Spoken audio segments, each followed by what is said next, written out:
6, verse 1.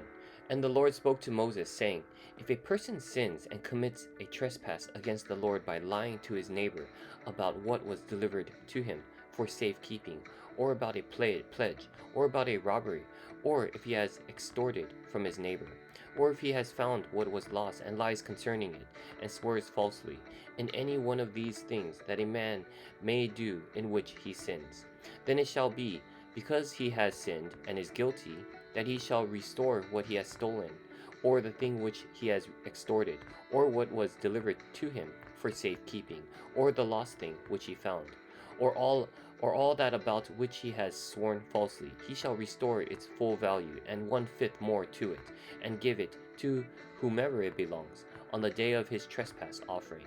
And he shall bring his trespass offering to the Lord, a ram without blemish, from the flock, with your valuation as a trespass offering to the priest. So the priest shall make atonement for him before the Lord, and he shall be forgiven for any one of these things that he may have done, in which he trespasses. Let's read the commentary here.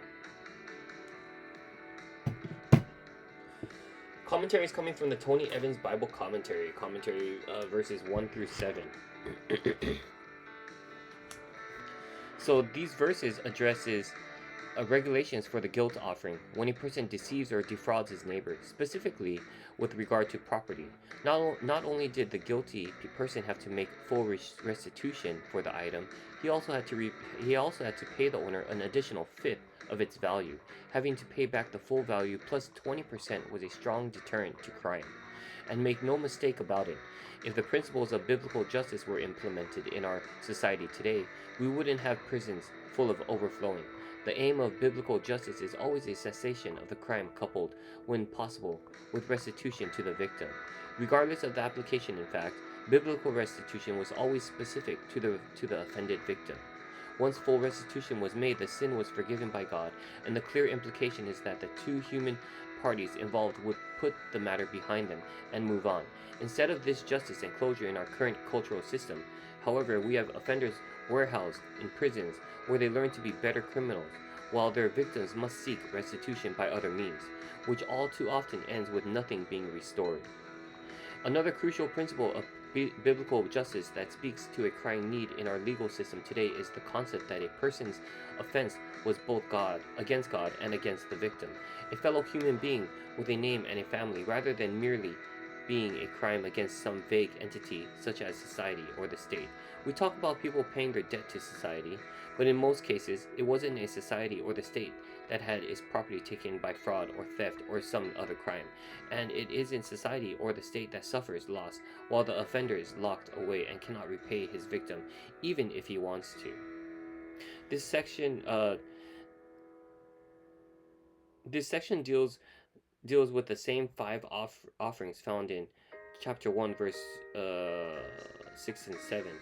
But this time, it is the priests who are addressed. This is something of a supplement to the instructions for the offerings prescribed previously. It gives the priests information on how to handle the elements of each of these sacrifices. The order here is slightly different, but the same 5 offerings are covered. Let's continue reading scripture. Verse 8. The law of the burnt offering. Then the Lord spoke to Moses, saying, Command Aaron and his sons, saying, This is the law of the burnt offering. The burnt offering shall be on the hearth upon the altar all night until morning, and the fire of the altar shall be kept burning on it. And the priest shall put on his linen garment and his linen trousers.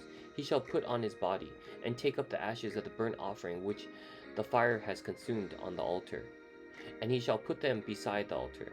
Then he shall take off his garments, put on other garments, and carry the ashes outside the camp to a clean place. And the fire on the altar shall be kept burning on it. It shall not be put out. And the priest shall burn wood on it every morning, and lay the burnt offering in order on it. And he shall burn on it the fat of the peace offerings. A fire shall always be burning on the altar. It shall never go out. Okay, we're going to read commentary here for verses 8 through 13. So God told Moses to command Aaron and his sons. Already the people had been instructed in how to present their sacrifice to atone for a wrongdoing, but the priests were charged with actually handling the sacrifices as God prescribed. If they were negligent, there were consequences for them as well as for the offender who was counting on them to do things in the right way. As the teachers of the law in Israel, the priests were also responsible to instruct the Israelites in the proper offerings to bring so they could deal with sin and live as a holy people before the Lord.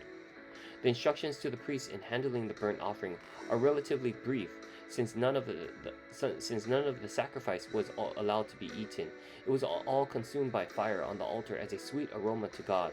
The priest's main responsibilities were to make sure the fire on the altar was kept burning at all times, to slaughter and prepare the burnt offering the right way, and to properly remove its ashes. Continuing on in Scripture, verse 14. Leviticus 6. The law of the grain offering. This is the law of the grain offering. The sons of Aaron shall offer it on the altar before the Lord. He shall take from it his handful of the fine flour of the grain offering, with its oil and all the frankincense which is on the grain offering, and shall burn it on the altar for a sweet aroma as a memorial to the Lord. And the remainder of it Aaron and his sons shall eat. With unleavened bread it shall be eaten in a holy place, in the court of the tabernacle of meeting. They shall eat it.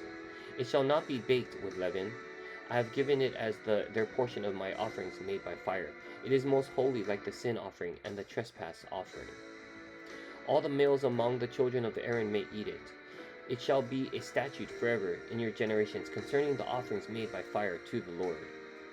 Everyone who touches them must be holy. And the Lord spoke to Moses, saying, This is the offering of Aaron and his sons, which they shall offer to the Lord. Beginning on the day when he is anointed, 1/10 of an ephah of fine flour as a daily grain offering, half of it in the morning and half of it at night. It shall be made in a pan with oil.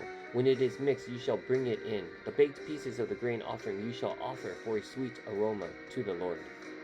The priest from among his sons, who is anointed in his place, shall offer it. It is a statute forever to the Lord. It shall be wholly burned.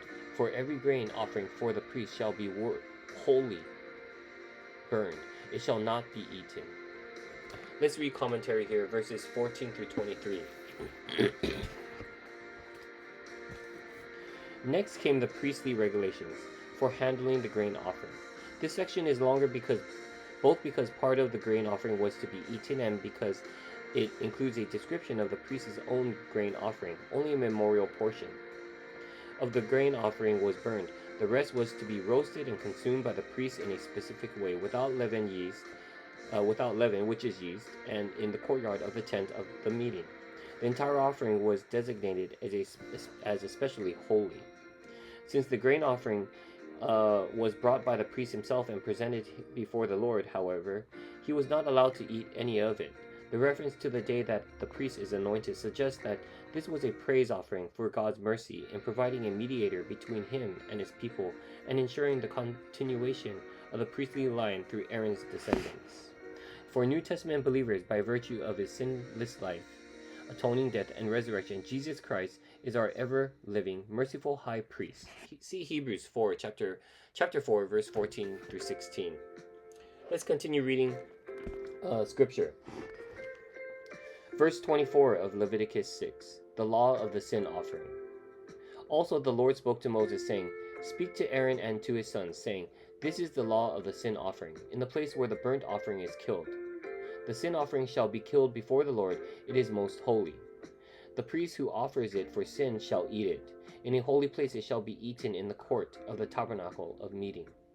Everyone who touches its flesh must be holy, and when its blood is sprinkled on any garment, you shall wash that on which it was sprinkled in a holy place. But the earthen vessel in which it is boiled shall be broken, and if it is boiled in a bronze pot, it shall be both secured and rinsed in water. All the males among the priests may eat it. It is most holy. But no sin offering from which any of the blood is brought into the tabernacle of meeting to make atonement in the holy place shall be eaten. It shall be burned in the fire. Alright, let's read the commentary here from verses 24 through 30. So here we read in commentary, the third section of priestly instructions concerning the sin offering. Whatever touches the flesh of the sin offering will become holy.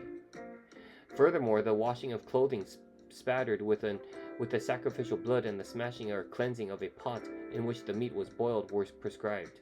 The portion of the meat the priests were allowed to eat had to be consumed in the courtyard of the tent of meeting. The exception was a sin offering, whose blood was brought into the tabernacle to make atonement in the holy place. This had to be completely burned. And that concludes Leviticus 6. Stay tuned. We're going to continue on with Leviticus 7.